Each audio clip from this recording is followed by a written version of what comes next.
Kim Chen-ი ჩრდილოეთ კორეის ამჟამინდელი ლიდერია, კი ბატონო, მაგრამ იცი ვინ იყო მამამისი? ჩამოჯექი, მოდი ფერიდე ჩავჭორავდეთ სირებზე. მისი სახელია Kim Chen-ი, რეჟიმის მეორე დიქტატორი და უბრალოდ მოკლე კაცი, რომელიც გიჟდებოდა ფილმებზე. დიქტატორი, რომელსაც ჰოლივუდზე დორბლიზდიოდა. ფილმების გადასაღებად ეს დორბლოვიჩი ადამიანებსაც იტაცებდა. მოკლედ 1980-იან წლებში ცნობილი სამხრეთ კორეელი მსახიობი ჩოი უნხი უცებ გაქრა თვითქვინავის კუკივით. ცოტა ხანში უკან მიყვა და აორთქლდა ამ ქალის ყოფილი მეუღლეც, ცნობილი რეჟისორი შინ სანოკი. მალევე გაირკვა, რომ დორბლიანმა გაიტაცა ჩრდილოეთ კორეაში. დიქტატორმა მათ უთხრა, არ მაინტერესებს არაფერი, თქვენ ჩემთვის გადაიღებთ ფილმებსო. ჩრდილოეთ კორეა კინოს იმპერია გახდებაო. ვაი ამის დებილ პატრონს მე რა უთხარი. წლების განმავლობაში ისინი ტყვეობაში ყავდა ამ შთამომავლობით დეგრადირებულს.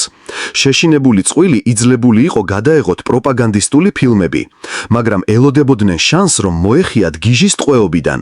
და ახლა ძლივს შეძლო ცნობილმა წვილმა ასხლეტა ჩრდილოეთ კორეიდან. ეხ, ფერიდე, ამ ცხოვრებას ერიდე, მაგრამ თანიჯექი ისევ ჭორაობთ. ოთო ვომბიერზე ხსმენია, ამერიკელი 21 წლის სტუდენტი, რომელიც ტურისტულად ჩავიდა ჩრდილოეთ საეშმაკეში. სასტუმროში ჩრდილოეთ კორეის ლიდერის პროპაგანდისტული პლაკატები ეკიდა კედელზე. ამერიკელი სტუდენტი დათვრა ერთ საღამოს და გადაწყვიტა საეშმაკეში ხუმრობა. ხო და მიადგა პლაკატს და ჩამოხსნა და კი დატოვეს ჩამოხსნილი. დაიჭირეს, გაასამართლეს და პატიმრობა მიუსაჯეს. ძლივს და ძლივს დაიბრუნა ამერიკამ უკან თავისი სტუდენტი ბიჭი, მაგრამ უკვე გვიანი იყო. ამერიკაში ის ქომაში მყოფი დააბრუნეს და რამოდენიმე კვირაში კი გარდაიცვალა საწყალი. იჯექი ფერი და გრძელდება ვიდეო. ჩრდილოეთ კორეაში თუ ტელევიზორის არხს შეცვლი, დაჟე მაგაზე ისე დაგერხევა, რომ სიკვდილითაც შეიძლება დაგსაჯონ.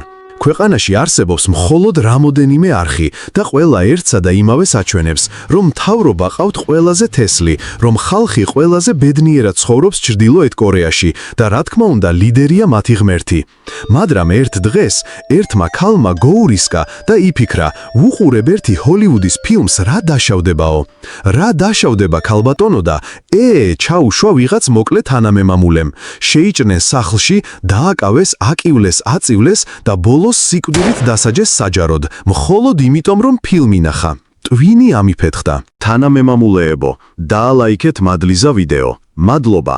თუ მიყურებთ, თუ არ მიყურებთ, რა გიყოთ ეხლა? მპუ. კათ.